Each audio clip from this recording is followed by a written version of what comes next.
കണ്ടോ, ഇത് വരിക്കക്കുരുവാണ്. ഇതിന് നടുക്കൂടെ പൊട്ടൽ കണ്ടോ, ഇത് വരിക്കക്കുരുവ്. ഇത് കുഴിച്ചിട്ടാൽ വരിക്കപ്ലാവ് വിളിക്കും. കണ്ടോ, ഇത് കണ്ടോ, ഇതും വരിക്കപ്ലാവാണ്. അതേസമയം ഇത് കൂഴപ്ലാവാണ്. ഇത് കണ്ടോ, ഇങ്ങനത്തെ കീറലുള്ളത് കൂഴപ്ലാവാണ്. കണ്ടോ, ഇതൊക്കെ കൂഴപ്ലാവ്. ഇത് വരിക്കച്ചക്കയുടെ പ്ലാവിൻ്റെ കുരുവാണ്.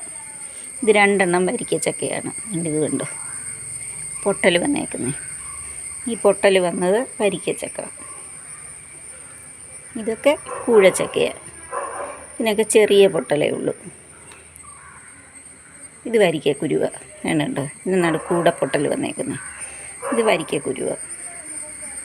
വരിക്കപ്ലാവിലെ ചക്കയെന്ന് പറഞ്ഞാൽ എല്ലാം വരിക്കയാകണമെന്നില്ല, എല്ലാം കൂഴയാകണമെന്നില്ല. കണ്ടോ, ഇത് വരിക്കയാണ്.